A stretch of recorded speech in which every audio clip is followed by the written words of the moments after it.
Hello guys, Manisha kitchen বিডিতে সবাইকে স্বাগতম। তো আমি মনীষা কিচেন বিডি থেকে মনীষা বলতেছি। তো প্রতিদিনের মতো আজকে একটা রেসিপি নিয়ে এসলাম। আজকে রেসিপিটা একটু ভিন্নভাবে করার চেষ্টা করেছি। আজকের রেসিপিটি আমি করব ইলিশ মাছের মাথা দিয়ে কলমি শাক ভাজি। তো কলমি শাক ভাজির জন্য কলমি শাক নিয়ে আমি ভালোভাবে কেটে নিয়েছি। আর লাগবে আমার ইলিশ মাছের মাথা। ইলিশ মাছের আমি একটা মাথা নিয়েছি, মাঝখান থেকে ছিঁড়ে নিয়েছি। আর লাগবে পেঁয়াজ কুচি, রসুন কুচি আর কাঁচামরিচ মাঝখান থেকে ছিঁড়ে নিয়েছি। তো কলমি শাকটাকে এবারে আমি ধুয়ে পরিষ্কার করে নিব। তো আমি ধুয়ে ভালোভাবে পরিষ্কার করে নিয়েছি। তো এবারে আমি চুলায় একটা প্যান বসিয়ে দিব। প্যানটা বসিয়ে আমি কলমি শাকগুলোকে দিয়ে দিব।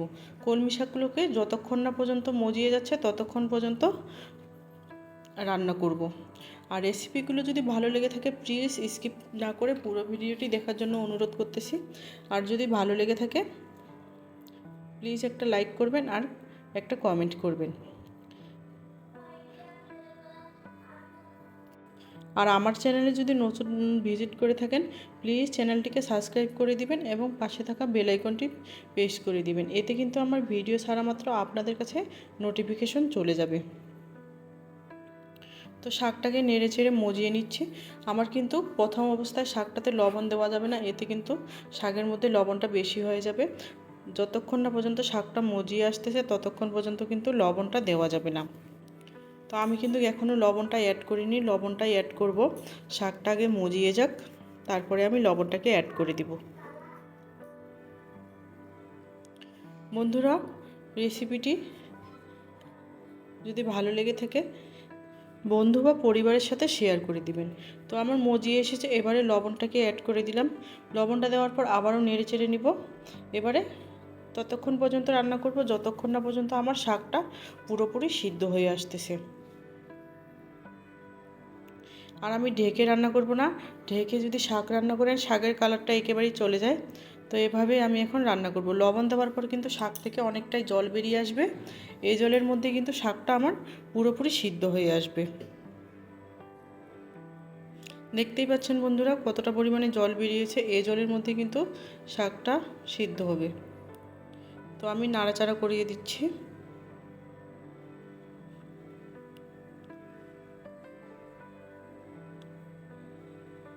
শাকটা আমার প্রায়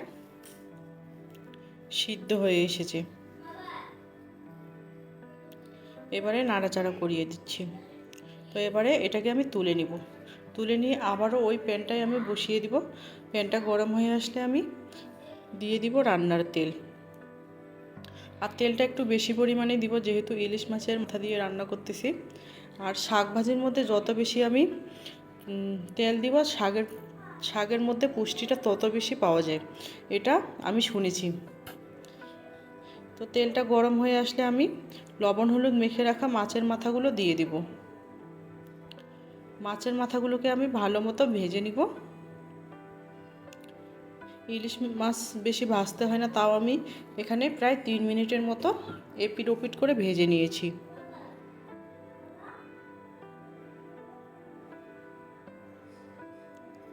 ইলিশ মাছের মাথা দিয়ে কিন্তু অনেক রকমেরই খাওয়া যায়।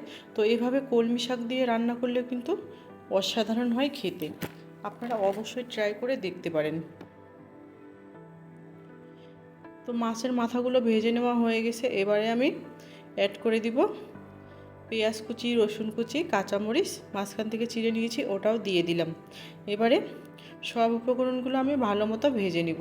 আর মাছের মাথাগুলোকে আমি একটু ভেঙে দিব।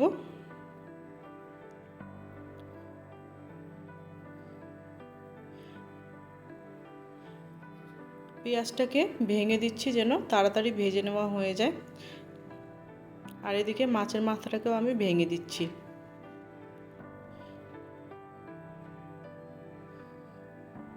এভাবেই এখন ভেজে নিব যতক্ষণ না পর্যন্ত পেঁয়াজটা কাঁচামরিচটা ভালো মতো ভাজা হচ্ছে, ততক্ষণ পর্যন্ত ভেজে নিব।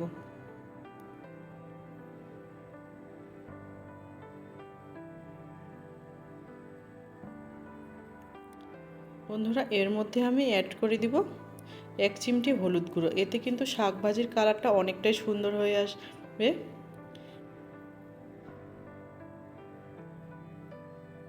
তো নেড়ে চেড়ে ভেজে নেওয়া আমার হয়ে গেছে। এবারে আমি অ্যাড করে দিব কলমি শাকগুলোকে। আর আগে যেহেতু আমি লবণটা দিয়েছি, লবণটা দেওয়ার কোনো প্রয়োজন নেই, আমার ওই লবণে শাক ভাজিটা আজকে হয়ে যাবে। তো শাকটাকে দেওয়ার পর নেড়ে চেড়ে দিচ্ছি। আর এভাবেই কিন্তু শাকটাকে এখন ভেজে নিতে হবে। যতটুকু পরিমাণে জল আছে এই জলটুকু শুকিয়ে আসবে।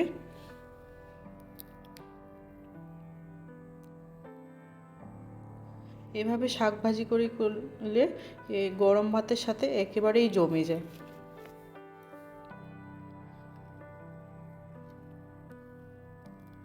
তো নেড়ে চেড়ে দিচ্ছি। আর এ পর্যায়ে কিন্তু চুলা আঁচটা হাইয়ে দেওয়া যাবে না, হাইয়ে দিলে শাকটা লেগে যাবে। এই জন্য মিডিয়াম টু হাইয়ে রাখতে হবে। এভাবেই শাকটাকে ভাজতে হবে।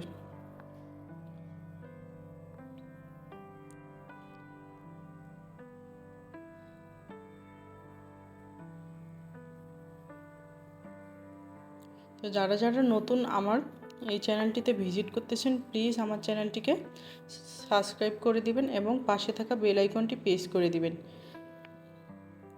এতে কিন্তু আমার ভিডিও ছাড়া মাত্র আপনাদের কাছে নিত্য নতুন ভিডিও চলে যাবে। তো আমার শাক ভাজা এখনও হয়নি, হয়ে আসতেছে।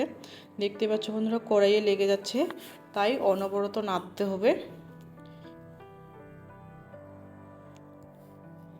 শেষ পর্যায়ে এসে খুবই নাড়তে হবে যেন কড়াইয়ে লেগে না যায়। আর দেখে মনে হচ্ছে যে তেল একদমই হয়নি, কিন্তু তেল আমি অনেকটা পরিমাণে দিয়েছি।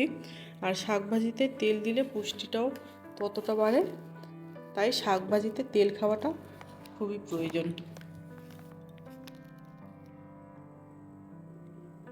তো আমার শাকটা ভাজা প্রায় শেষের দিকে। এভাবেই নাড়াচাড়া করে ভেজে নিব। আর এই শাক ভাজিটা কিন্তু সময় ধরে করতে হবে। যত সময় নিয়ে আমি শাকটা ভাজবো তত কিন্তু শাক ভাজিটা খেতে ভালো লাগবে। তো কড়াইয়ে লেগে যাচ্ছে, আমি ওগুলোকে তুলে দিচ্ছি। তুলে দিয়ে আবারও শাকটাকে নেড়ে চেড়ে ভেজে নিচ্ছি।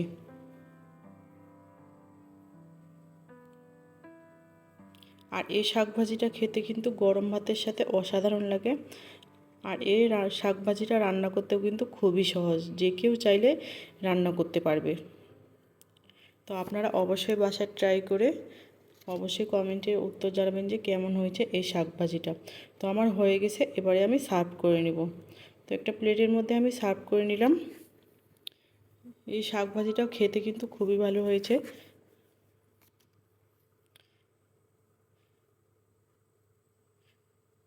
তো গরম গরম আমি পরিবেশন করে নিলাম।